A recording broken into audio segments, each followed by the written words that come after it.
मोहित अपनी माँ को आवाज़ देते हुए बोला, माँ आज हमारे ऑफिस में रात में पार्टी है तो हम रात भर ऑफिस में ही रहेंगे। सुबह तक घर आएंगे। आप अच्छे से घर के दरवाजे बंद कर लेना और बाहर वाले गेट का ताला लगा देना। कुंती जी बोली, बेटा बहू भी जाएगी क्या तुम्हारे साथ? माँ तुम हमेशा फालतू के ही सवाल करती रहती हो। अब मेरे ऑफिस की पार्टी है, पारुल भी मेरे साथ ऑफिस में ही काम करती है, तो हम दोनों को ही साथ में पार्टी में जाना होगा। इसमें पूछने वाली कौन सी बात है? नहीं बेटा, मैं तो बस ऐसे ही पूछ रही थी। पारुल अपने कमरे से निकलकर आई और मोहित से बोली, सुनो मुझे फटाफट से मार्केट ले चलो। मेरी ड्रेस के मैचिंग के इयररिंग नहीं मिल रहे हैं, पता नहीं कहाँ रख दिए हैं। मोहित बाइक निकालकर फटाफट से पारुल को मार्केट ले गया। रात के 8 बज रहे थे। कुंती जी रसोई में जाकर देखती है कि कुछ खाने को रखा हो तो अपने पति को समय से खाना दे दे और खुद भी खा ले। पूरी रसोई देख ली पर खाने के लिए तो कुछ भी नहीं था। तब तक मोहित भी मार्केट से आ गया। कुंती जी अपनी बहू से बोली, बेटा खाने के लिए आज क्या बनाया है? तुम्हारे बाबूजी के खाने का समय हो गया है, उसके बाद उन्हें रात की दवाइयाँ भी देनी पड़ती है। पारुल कुंती जी की तरफ आंखें टेढ़े करते हुए बोली, माँ जी अब मैं तुम लोगों के लिए भोजन तैयार करूं या फिर पार्टी में जाने की तैयारी करूं? मेरे पास इतना फालतू का समय नहीं है, वैसे ही हम लोग लेट हो रहे हैं। मोहित बोला, अरे माँ चलते समय क्यों टोक देती हो? हम लोग पार्टी में जा रहे हैं, उधर ही खाना खाएंगे, तुम लोग अपना देख लेना। कहकर मोहित अपनी पत्नी के हाथों में हाथ डालकर पार्टी के लिए निकल गया। कुंती जी बेटे बहू को देखती रह गई। फिर कुछ सोचकर रसोई की तरफ बढ़ी और खाने के लिए कुकर में खिचड़ी चढ़ा दी। दोनों पति पत्नी ने साथ में खिचड़ी खाई। महेश जी अपनी पत्नी से बोले, कुंती कितने दिनों से बेटे से कह रहा हूँ कि हमारे कमरे का पंखा खराब हो गया है, उसको ठीक करा दे, लेकिन सुनने का नाम ही नहीं है। किसी न किसी काम में बिजी रहता है। आज हमारे कमरे के पंखे को खराब हुए पूरे 15 दिन हो गए हैं। 15 दिन से कहते कहते मेरा तो मुंह भी दुख गया, लेकिन बेटा पंखा सही कराने के लिए तैयार ही नहीं है। और देखा तुमने कुंती, बहू ने अभी मार्केट जाने के लिए कहा, अपने कानों का कुछ खरीदना था तो कैसे बेटा तुरंत मोटरसाइकिल निकाल कर चला गया। हमारे कामों के लिए उसके पास बिल्कुल भी समय नहीं है। इतनी भयंकर गर्मी पड़ रही है, मुझसे तो ठीक से खाना भी नहीं खाया जाता ऐसी गर्मी में।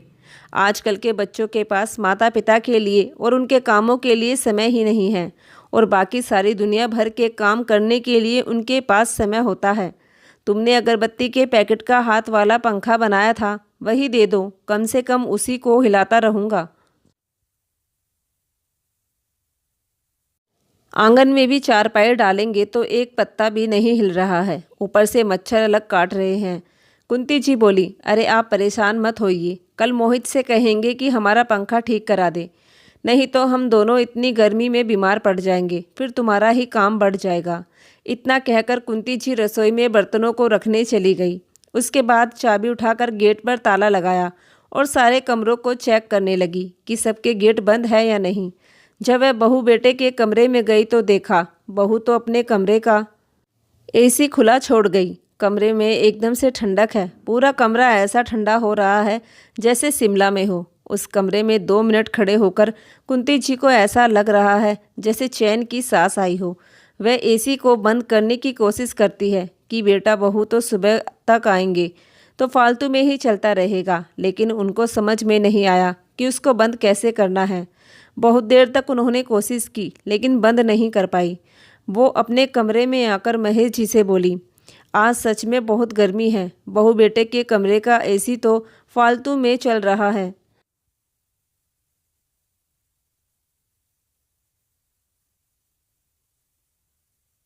कम से कम सुकून की नींद तो आएगी। कुंती जी दो दरी लेकर के बहू और बेटे के कमरे में ज़मीन पर सो गए। एसी की ठंडक में उन्हें ऐसी नींद आई कि पता ही नहीं चला कि कब सुबह हो गई। सुबह के 5 बजे बेटा बहू जब अपने ऑफिस की पार्टी करने के बाद घर आए तो उनके पास गेट की दूसरी चाबी पहले से ही थी। उन्होंने गेट का दरवाज़ा खोला और अंदर आ गए। अपने कमरे में माता पिता को लेटा हुआ देखकर बेटा बहू दोनों आग बबूला हो गए। दोनों का गुस्सा 7वें आसमान पर चढ़ गया। चिल्लाते हुए बेटा बोला, माँ आप इस कमरे में क्या कर रही हो? यह मेरा और पारुल का कमरा है, आप मेरे कमरे में क्यों सो रहे हो? हड़बड़ाते हुए महेश जी और कुंती जी उठ गए। उन्हें तो समझ ही नहीं आया कि वे अपने बेटे बहू से क्या कहे। तब तक बहू बोल पड़ी, इस घर में प्राइवेसी नाम की तो कोई चीज़ ही नहीं है। अरे बहू बेटे के कमरे में सो रहे हो, थोड़ी बहुत शर्म आती है कि नहीं? और तुम्हारी हिम्मत कैसे हुई मेरे कमरे में आकर सोने की? दबी आवाज़ में कुंती जी बोली, बेटा हमारे कमरे का पंखा खराब है। तुम लोगों से तुम्हारे पिताजी कितने दिनों से पंखे को ठीक कराने के लिए कह रहे हैं, लेकिन तुमने उसे ठीक ही नहीं कराया। रात में जब मैं तुम्हारे कमरे का दरवाज़ा बंद करने आई तो कमरा बहुत ठंडा था। एसी बंद करने की कोशिश की तो मुझसे हुआ नहीं, तो मैंने सोचा कि तुम्हारा कमरा इतना ठंडा है तो क्यों ना हम इसी कमरे में सो जाए। वैसे भी तुम लोग तो थे नहीं और हम तुम्हारे कमरे में अपने बिस्तर बिछाकर सो गए। पारुल चिल्लाते हुए बोली, उठाओ अपने कपड़े और निकल जाओ मेरे कमरे से। बुढ़ापे में शर्म नहीं आती बहू बेटे के कमरे में सोते हुए? अरे इतनी ही गर्मी लगती है तो खरीद क्यों नहीं लेते एसी? और तुम कब से एसी में सोने लग गई? कभी देखा भी है एसी? यह एसी मेरे पापा ने मुझे दहेज में दिया था। तुम्हारी औकात नहीं है एसी में सोने की, समझी तुम?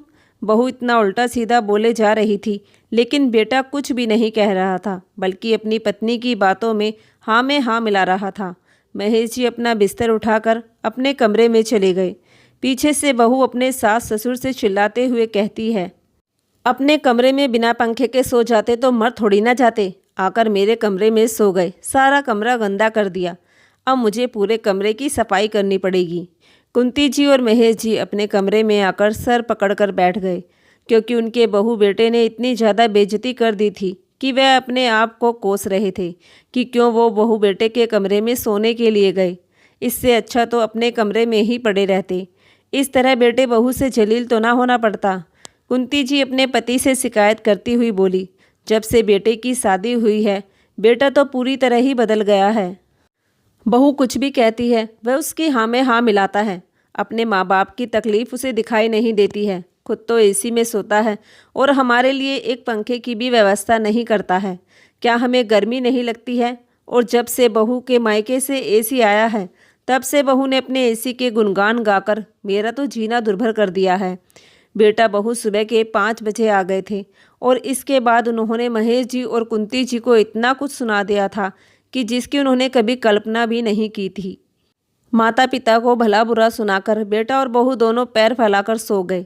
थोड़ी देर बाद कुंती जी घर के कामों में लग गई। बहू की तो रात भर पार्टी चली थी, इसलिए वह तो सुबह जल्दी उठने वाली नहीं थी। और फिर आज तो रविवार था, 10 बजे से पहले बहू बेटा सोकर नहीं उठेंगे। कुंती जी रसोई में अपने और अपने पति के लिए चाय बनाती है। उसके बाद सबका खाना बनाकर रख देती है। महेश जी एक प्राइवेट स्कूल में अध्यापक थे। जब तक कमाते थे तब तक घर के खर्चे महेश जी के पैसे से ही चलते थे। तब तक उन्हें कोई समस्या नहीं थी, लेकिन अब उन्होंने पैसे कमाना बंद कर दिया है। अब बेटे की कमाई पर घर के खर्चे चल रहे हैं तो माता पिता को भी अपने बेटे के हिसाब से ही चलना पड़ रहा है। अगर घर में कोई अव्यवस्था हो जाती है तो उसको भी बेटा ही देखता है, चाहे फिर वह 1 दिन में देखे या 1 महीने में, यह उसके ऊपर निर्भर करता है। खैर अपना काम होता है तो बेटा बहू घंटे भर में कर लेते हैं, लेकिन माता पिता के काम तो महीने तक लटके रहते हैं। महेश जी अपने कमरे में बैठे चाय पी रहे थे और सोच रहे थे कि जब से उन्होंने कमाना बंद किया है तब से बहू बेटे का व्यवहार कुछ ज़्यादा ही उनके प्रति बदल गया है। अब तो वह उल्टा सीधा सुनाने के साथ साथ मान मर्यादा भी भूलते जा रहे हैं। उन्हें यह भी नहीं पता कि अपनों से बड़ों से किस तरह से बात की जाती है। अरे अगर हम लोग उनके कमरे में सो भी गए तो ऐसा क्या गुनाह कर दिया था जो बेटे बहू ने इतना कुछ सुना दिया? हमने अपने बेटे बहू के लिए इतना कुछ किया, वह तो उन दोनों को दिखाई नहीं देता है। 2 साल से मैंने स्कूल में पढ़ाना क्या बंद कर दिया? बेटे ने तो हमें एक एक चीज़ से तरसा दिया। जब मैं कमाता था तब पूरे घर के बिजली का बिल मैं ही देता था, लेकिन आज पंखे का बिल देने के चक्कर में बेटा हमारे कमरे का पंखा ठीक नहीं करा रहा है और अपने कमरे में एसी तक खुला छोड़ जाता है। अब यह सब चीज़ महेश जी से बर्दाश्त नहीं हो रही थी। अपनी पत्नी को जब दिन भर रसोई में काम करते देखते हैं और बहू को आराम करते देखते हैं तो उन्हें बहुत बुरा लगता है। वह सोचते हैं क्या मेरी पत्नी का सारा बुढ़ापा इसी तरह से काम करते करते बीत जाएगा? क्या वह पूरी ज़िंदगी रसोई का काम, झाड़ू पोछा, बर्तन ही करती रहेगी? उसे कभी आराम नहीं मिलेगा। बहू अपना आराम से ऑफिस के लिए निकल जाती है। जितना मन होता है उतना काम करती है, नहीं होता है तो नहीं करती है, क्योंकि बहू को मुफ्त की नौकरानी जो मिली है। एक दिन कुंती जी टीवी पर प्रेमानंद जी के प्रवचन सुन रही थी। बहू आई और हाथ से रिमोट छुड़ाकर फटाक से टीवी को बंद कर दिया और चिल्लाते हुए बोली, पूरा दिन बैठकर बस प्रवचन ही सुनती रहती हो, लाइट का बिल तो हमें ही देना पड़ता है। अब से टीवी आप सुबह शाम ही चलाएंगी, पूरे दिन टीवी चलाने की जरूरत नहीं है। बेचारी कुंती जी अपने बहू के इस व्यवहार से आहत होकर अपने कमरे में आकर रोने लगी कि घर भी उनका है, टीवी भी उनकी, लेकिन लाइट का बिल बेटे को देना पड़ता है तो बहू टीवी भी नहीं चलाने दे रही है। अपनी पत्नी की ऐसी हालत देखकर महेश जी अपनी चारपाई से उठे और उठकर बाहर निकल गए। उनकी पत्नी के प्रति बहू बेटे का ऐसा व्यवहार उन्हें बेचैन कर रहा था। अब उन्होंने सोच लिया था कि वह कुछ ना कुछ ऐसा करेंगे जिससे वह अपने ही घर में आराम से रह सके, कुछ ऐसा कर सके जिससे बहू मेरी पत्नी के ऊपर बंदिशें ना लगाए, अपने घर में वह खुलकर रह सके। महेश जी का इसी शहर में हाईवे के पास एक प्लॉट डला हुआ है। एक दिन महेश जी अपने बेटे से बोले, बेटा, मैंने जो हाईवे वाला प्लॉट खरीदा था, अब मैं उसको बेचने जा रहा हूँ। उसके लिए खरीदार भी मिल गया है। प्लॉट बेचने की बात सुनकर बेटा महेश जी पर भड़कने लगा। तुम्हारा दिमाग खराब हो गया है क्या पापा? माँ बाप तो अपने बच्चों के लिए प्रॉपर्टी जोड़ कर रखते हैं, जितना हो सके उतना करने की कोशिश करते हैं, और आप खरीदी हुई प्रॉपर्टी को बेचने की बात कर रहे हैं। आप होश में तो हो, आप उस प्लॉट को नहीं बेच सकते हैं। महेश जी गुस्से में बोले, चुप कर, आया बड़ा माँ बाप वाला। अरे माँ बाप तुम लोग हमें समझते ही कहाँ हो, तुम लोग तो हमें अपने पैर की जूती समझते हो। हमारे प्रति तुम्हारे और तुम्हारी पत्नी के अंदर मान सम्मान बचा ही कहाँ है? जो मुंह में आता है वही बोल देते हो। और क्या कहा तुमने कि मैं वह प्लॉट नहीं बेच सकता? तो बेटा वो प्लॉट मेरा है, मैंने खरीदा था, मैं उसको बेचूं या रखूं यह मेरी मर्जी है। तुम होते कौन हो मुझे रोकने वाले? और वैसे भी जब हम तुम्हारे बिना मर्जी के तुम्हारे कमरे में नहीं जा सकते तो मेरे प्लॉट बेचने में तुम अपनी मर्जी क्यों चला रहे हो? तुमने तो नहीं खरीदा था उस प्लॉट को। अपने पिता से ऐसा जवाब पाकर मोहित और पारुल दोनों हैरानी से एक दूसरे को देखने लगे। फिर दोनों अपने कमरे में बिना कुछ बोले ही चले गए। पारुल मोहित से बोली, मोहित, तुम्हारे पापा बहुत गुस्से में लग रहे हैं। एक काम करो, तुम उनके कमरे का पंखा ठीक करवा दो, जिससे उनका गुस्सा कुछ कम हो जाए, और किसी तरह से उन्हें मनाकर प्लॉट बेचने से रोक लो। महेश जी की नाराज़गी को देखकर थोड़ी देर बाद मोहित उनके कमरे में आया और फैन को उतार कर उसको ठीक कराने के लिए ले जाने लगा। महेश जी पीछे से कहते हैं, मोहित, अब तुम्हें हमारे पंखे को ठीक कराने की ज़रूरत नहीं है, मैं अपना पंखा खुद ठीक करा लूँगा। तुम्हारे भरोसे बहुत बैठ लिया हूँ, अब नहीं बैठूँगा। जब तक हाथ पैर चल रहे हैं तब तक दिमाग भी चलाता रहूँगा।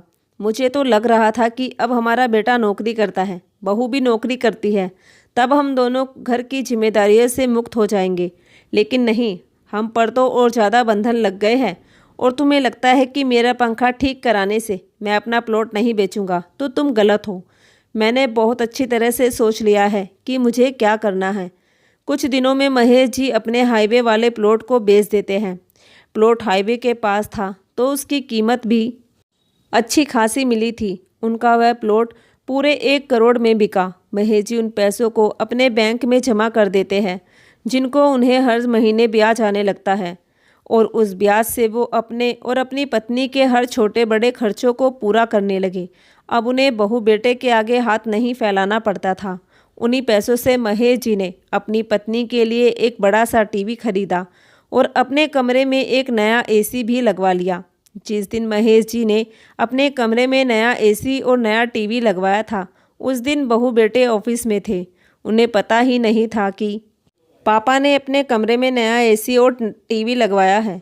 रोज की तरह बेटा बहू अपने कमरे में सोने के लिए गए, तभी उन दोनों के कमरे से तेज तेज बोलने की आवाज़ आने लगी कि पता नहीं उनका एसी कैसे खराब हो गया, एसी चल ही नहीं रहा है। मोहित एसी को ठीक करने वाले को फ़ोन करता है। रात होने की वजह से वह रात में आने से मना कर देता है, कहता है मैं कल आकर देखूंगा।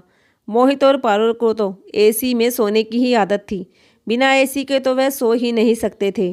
कूलर तो एक ही था जो महेश जी और कुंती जी के कमरे में लगा हुआ था, और वह तो अब बहुत समय से खराब पड़ा था। मोहित ने कभी उसको ठीक ही नहीं कराया और महीने भर से तो उनका पंखा भी खराब है, जिसको ठीक कराने के लिए महेश जी अपने बेटे से कई बार बोल चुके थे। गर्मी की वजह से बेटा बहू दोनों ही अपने कमरे से बाहर आकर आंगन में बैठ गए। उन्हें अपनी माँ और पापा के कमरे से टीवी चलने की आवाज़ सुनाई दी। पारुल ने कहा, यह टीवी की आवाज़ कहाँ से आ रही है? हॉल का टीवी तो बंद है, शायद माँ के कमरे से टीवी चलने की आवाज़ आ रही है। मोहित कमरे में गया तो देखा कुंती जी कुर्सी पर बैठी हुई थी और टीवी पर रामायण देख रही थी। पास में ही दीवान पर महेश जी लेटे हुए थे। पीछे पीछे पारुल भी आई तो चिल्लाते हुए बोली, मैंने आपको कितनी बार मना किया था कि रात में टीवी मत चलाया करो, फिर भी लाइट का बिल बढ़ाने के लिए इतनी देर तक टीवी चल रहा है। और यह इतना बड़ा टीवी कब खरीदा तुमने? कहाँ से आए इतने पैसे? तभी अचानक से पारुल की नज़र कमरे में लगे एसी पर गई। चिल्लाकर बोली, ये एसी कहाँ से आया? कब लगवाया तुमने इसको? कहाँ से आए तुम लोगों के पास इतने सारे पैसे? पारुल कुंती जी के हाथ से रिमोट लेकर टीवी को बंद करने जा ही रही होती है कि तभी महेश जी पारुल की तरफ घूरते हुए बोले, बहू टीवी को बंद भी मत कर देना। यह टीवी मैंने खरीदी है, यह मेरा घर है, मेरा कमरा है, मुझे इस घर में जो करना होगा मैं करूँगा। महेश जी की बात सुनकर पारुल के कदम जहाँ थे वहीं के वहीं रुक गए। और हाँ, यह एसी और टीवी मैंने अपने पैसों से खरीदा है। मैंने तुम्हें बताया था ना कि मैं अपना प्लॉट बेच रहा हूँ, तो मैंने उसको बेच दिया है। उसके सारे पैसे मैंने तुम्हारी माँ के नाम करवाए हैं। उनमें से कुछ पैसे निकालकर मैंने नया टीवी और एक नया एसी खरीद लिया है। जब तुम दोनों कमाते हुए भी हमारे ऊपर 1000 रुपये खर्च नहीं कर सकते, तो मैं अपनी करोड़ों की प्रॉपर्टी तुम्हारे लिए क्यों छोड़ दूँ? और बेटा, तुमने ही कहा था ना कि हमारी एसी में सोने की औकात नहीं है, तो आज मैंने तुम्हें अपनी औकात दिखा दी है। बेटा, अभी तो एक ही प्लॉट बेचा है, जिसके पैसे मेरी पत्नी के अकाउंट में हैं, और बाकी की जितनी भी बची प्रॉपर्टी है वह भी मैंने अपनी पत्नी के नाम कर दी है। महेश जी की बात सुनकर बेटा बहू हक्के बक्के खड़े उनके मुंह को देखते रह गए। महेश जी बहू से बोले, बहू, आज के बाद मेरी पत्नी को टीवी देखने से मना मत करना, क्योंकि घर के लाइट का बिल अब मैं दूंगा, तुम्हें देने की ज़रूरत नहीं है। और हाँ, मेरे लाइट के बिल में तुम अपना एसी आराम से चलाना, मैं तुम्हें मना नहीं करूँगा। महेश जी की बात सुनकर बेटा बहू चुपचाप से एक कोने में खड़े रह गए। उन्हें ऐसा लगा कि उनके पिताजी ने उनके कान पर अपमान का ऐसा झन्नाटेदार तमाचा मारा है, जिसकी वजह से उनके माथे पर पसीने की बूंदें उभर गई। दोनों अपने माता पिता के कमरे से निकलकर आंगन में आकर बैठ गए। क्या करें, आज तो उनका एसी भी खराब हो गया। आंगन से छत और छत से आंगन पर टहलते रहे, लेकिन उनकी हिम्मत नहीं हो रही थी कि अपने पिता से कह दे कि हमारे कमरे का एसी खराब हो गया है, तो क्या आपके कमरे में सो जाए। तो दोस्तों, महेश जी ने अपना और अपनी पत्नी का बुढ़ापा सुरक्षित करने के लिए जो किया वह सही था या गलत, कमेंट में लिखकर ज़रूर बताना। और आप लोगों को यह कहानी कैसी लगी? अगर पसंद आई हो तो प्लीज़ हमारे चैनल को ज़रूर सब्सक्राइब कर लेना। धन्यवाद।